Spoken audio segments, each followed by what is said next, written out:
bolts and see if any listening devices were implanted in it.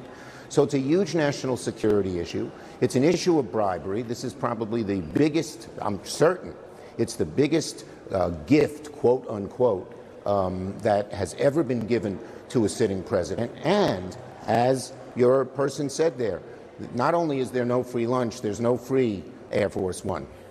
I think I was saying it was my mother who frequently told me that. Well, I'm glad to quote no your mother, lunch. Casey. She's a very wise woman. Thank you very much, Senator. Bottom line here, though, it doesn't seem like anybody could actually stop this from happening. Is there anything you can do to stop it? Well, you've heard even on your show, there are a whole lot of Republicans who are worried here. I hope they're worried about the bribery issue and the relationship that Trump has. You know, there's something called FARA, Foreign Agents Registration Act, that already this Justice Department has weakened. Who are the other Qatari agents here? What relationships have they had? What offers have they made to Donald Trump, to members of his family, to members of his administration? So there are so many issues here that I hope, we've already heard some Republican congressional people talk about how bad this is, and I hope there are some serious people within the administration who take our national security seriously, who will tell Trump he can't do this. But it's outrageous. And by putting a hold, Casey, we'll be able to debate it, we'll be able to vote on these nominees, and I think the more sunlight that's brought to this issue, they didn't want to make it public, the greater the public outcry there will be, and hopefully that will persuade this administration to not do this, not only dumb idea, but dangerous, dangerous idea. Senator, I want to ask you also about what's been going on in the Democratic Party. You, of course, have come in for no small amount of criticism from members of your own party. I'm going to speak later in the hour with Illinois Governor J.B. Pritzker, who's talked about do-nothing Democrats, politicians, pundits. Do you think that he was including you in that criticism, and is there any validity to it? All I know is that Democrats in the House and the Senate are fighting this new reconciliation bill tooth and nail. It's the largest Medicaid cut in history.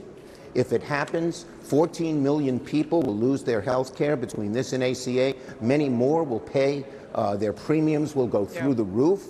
Rural hospitals, local hospitals will close. Many, many will be thrown out of work, and many, many more will not get health care. So we are together. We're on our front foot. We're fighting very hard on this issue, and that's why the Republicans are having such trouble putting their reconciliation bill together. We're fighting on this. We're fighting on Social Security. And then finally, when you realize they're cutting Medicaid, cutting health care, going after Social Security, all for tax breaks for the billionaires, it's outrageous. And the public is on our side on this issue. I do hear the Democratic messaging that you always say that the Republic is on the side for. Sir, I really do want to ask you about something that has been breaking out of CNN. Our Jake Tapper and Alex Thompson have written a book called Original Sin, and they call it a cover-up of Biden's health and his cognition and his fitness, quite frankly, to be president of the United States. You sat next to Biden in the Oval Office, February 27th, 2024, just a handful of months before the president took that debate stage.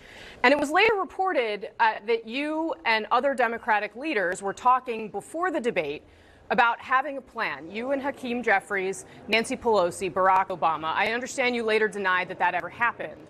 But I am curious, I'm interested to know whether the man that you saw sitting there on that couch on that day, you were in there, you saw him up close and personal.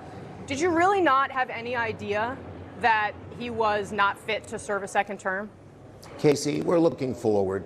We have the largest Medicaid cut in front of us. We have the whole federal government at risk. You're facing all of this because you lost a presidential election. And is that not Joe Biden's responsibility for deciding to run again?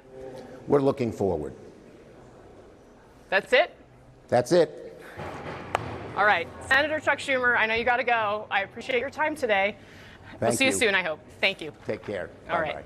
And our panel joins us now. CNN political commentator Jonah Goldberg, the host of the Chuck Toddcast, Chuck Todd, Democratic strategist Paul Begala, Republican pollster Kristen Soltis Anderson, both CNN political commentators. Chuck Todd, go. He is among the people that are responsible for this. The leaders of the Democratic Party, the staff of the White House. And I have to say, I find everybody now talking to these authors, get out of here. Go home. You're part of the problem. Now you tell us So I find, the reason why the Democratic Party has less credibility today. Here's an unpopular president, and the Democratic Party has a worse rating than the Republican Party with this catastrophic governance that we've seen over the last 120 days. And yet, why is the Democratic Party in worse shape? Because of this distrust, because of this, frankly, what the public feels as if the party leadership let them down and let this happen. He's as responsible as anybody else. He was a leader in the party. He could have said something sooner, and he didn't.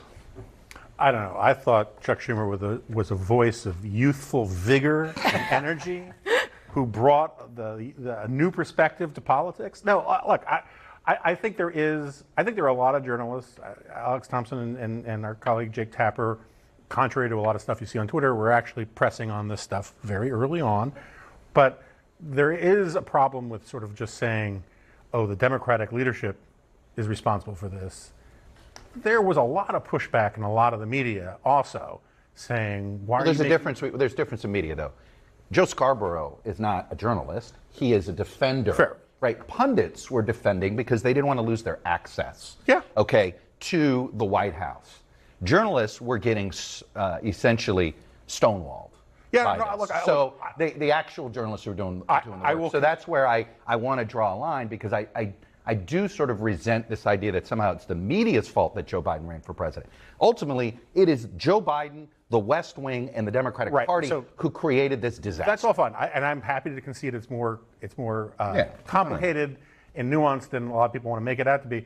It's also just worth pointing out, like, this was not, I mean, and Kristen can speak to this better than I can, this was not a secret to the American people. It was coming up in polling. People see with their own for a year. Everyone has someone in their family who struggled with age or infirmity. They saw it. It's not about the number. It's about where you are as a person. Yeah, and so, like, there's this weird sort of like wagon circling that I think is just very weird going on. And I remember the day after the debate, a lot of the talk was, well, was this just a bad night, or was this Joe Biden's in trouble? And there, even after that debate, was this real attempt to say, well, it was just a bad night. Well, it was just a bad night. Where poll after poll after poll that I was seeing was saying, America is screaming, this is not just a bad night. This is exactly who we worried that he was.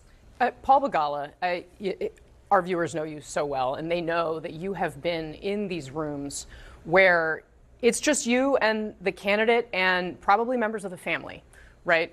And decisions like one to run or not, they are incredibly personal. There is an incredible amount of pressure to protect the principal, to protect the family.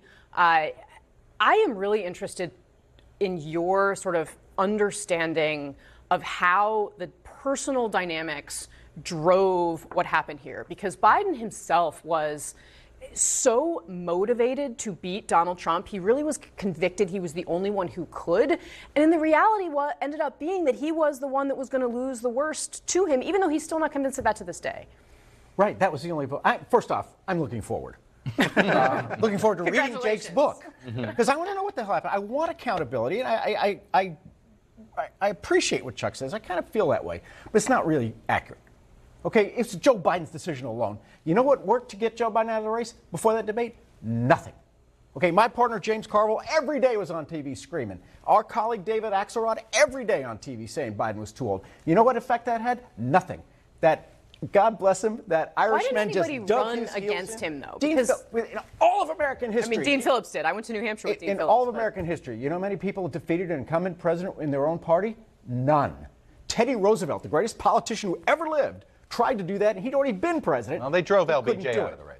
They drove out his one. They drove Joe Biden out. They didn't defeat him. Running against him wasn't going to work. Punditing wasn't going to work. I love Joe Biden. This is entirely his decision. And I don't, people are trying to blame like the First Lady or pundits or something. So you blame Biden at the end of the day? Yes, and it was a catastrophe. I think he did great things as president, really great things, historically great things. But the choice to run again for the exact reason I suspect, I didn't talk to him, I think you're exactly right. I think he fell for the kind of president-itis that he thought, you know, de Gaulle said the graveyards are filled with indispensable men. And he thought he should have looked at Nancy Pelosi. I think the greatest speaker in American history. She handed off the gavel. A new generation took over. The earth turned on its axis. The Democrats did just fine. And now they're not speaking to each other. It's a tragedy. Nancy was right. Joe was wrong. All right. Well, we're going to have